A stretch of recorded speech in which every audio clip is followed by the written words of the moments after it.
Wes Watson, level 4, shot caller, always talking about programming, always talking about burpees, always talking about ignoring those weak feelings, those beta feelings, and just tackling life, being a man.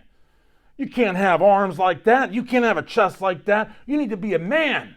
Well, the man turned into a beta.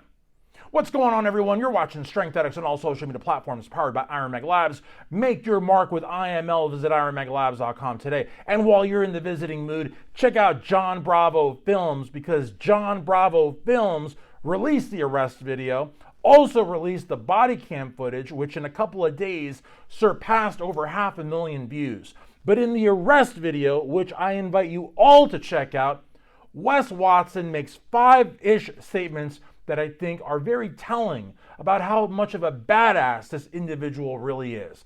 Number one, he asked not to be cuffed. Let me ask you something.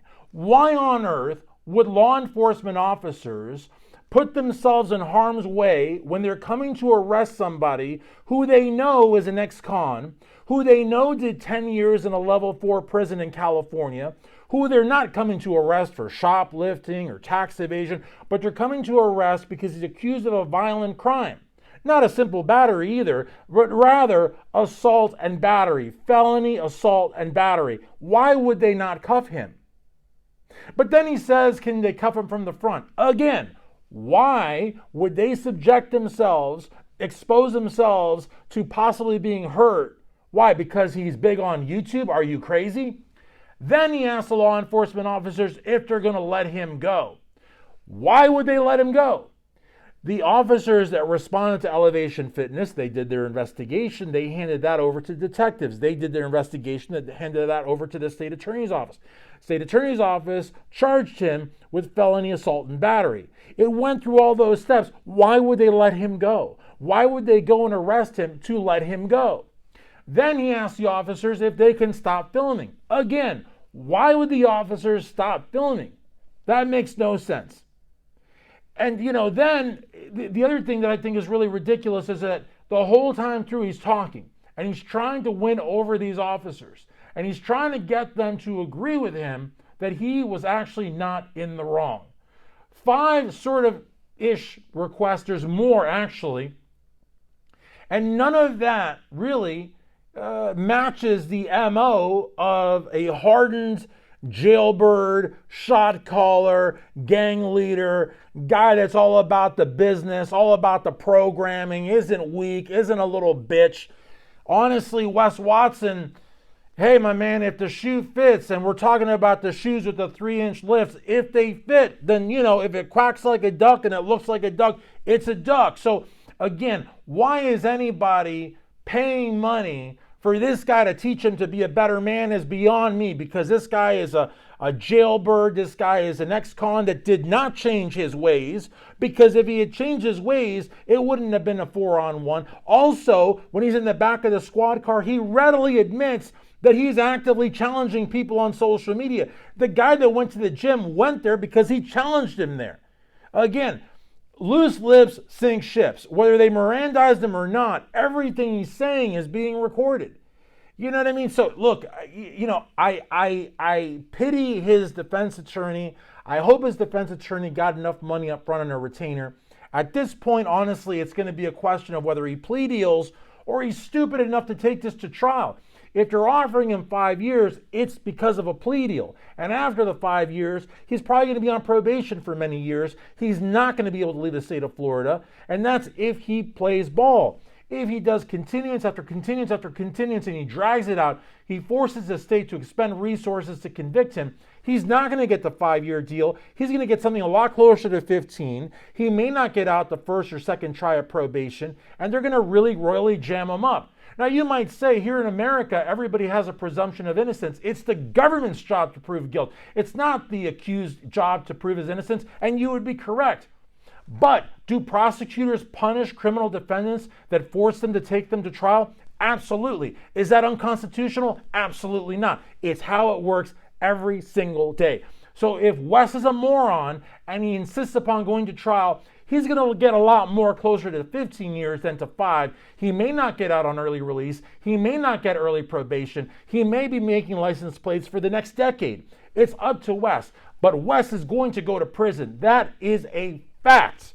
And Elevation Fitness can't protect him. The question, too, about Elevation Fitness was, what if they had managed to get Miami police to either instruct or request the victim to erase the video? Would they then have lost the video that they had on Wes? Had they had lost it, maybe the state wouldn't have been able to prosecute him. Who knows? That's speculative. But the fact that they asked the officers to either first instruct or later request that the victim erase his footage is highly, highly, highly suspect. It amounts to destruction of evidence. It amounts to interfering in a criminal investigation. It is not good. And we haven't even talked about civil litigation.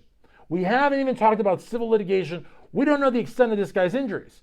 We know that the guy on the body cam footage brought to us by John Bravo Films repeatedly asks, is the ambulance on the way? Can you take me to the fire department? You hear him real loopy. You hear his voice change. He could have had a concussion.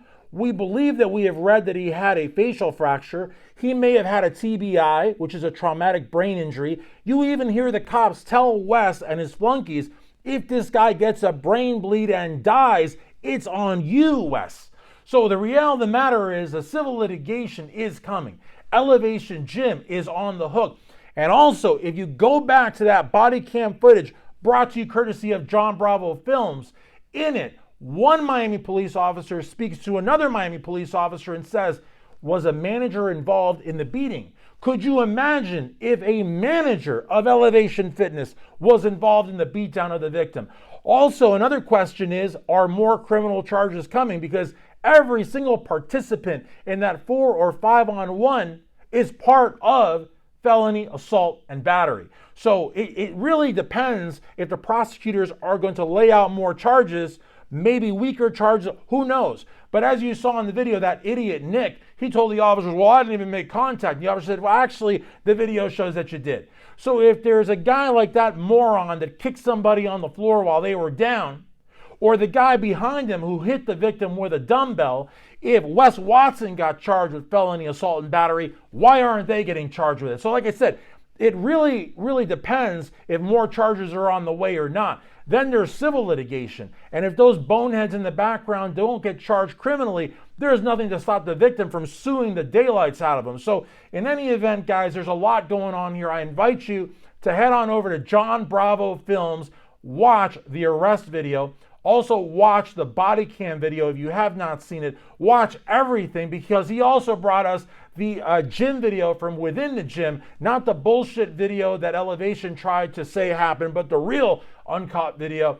And also, I am going to invite you to check out my article on the body cam footage available at ironmagazine.com. Also, an article that I've got at Strength that talks about Elevation Fitness and the potential for destruction of evidence and interference in a criminal investigation. And an article I got coming out probably tonight, Wednesday, or tomorrow, Thursday, at ironmagazine.com about John Bravo Films releasing the arrest video footage. So stay tuned for more from John Bravo Films, more at ironmagazine.com, more at strengthaddicts.com. And again, my parting message to all of you is head on over to John Bravo Films and watch all of the videos. Thanks again for watching. I'm Christian Duke, strengthaddicts.com, powered by Iron Mag Labs. Make your mark with IML. Visit ironmaglabs.com today. Peace.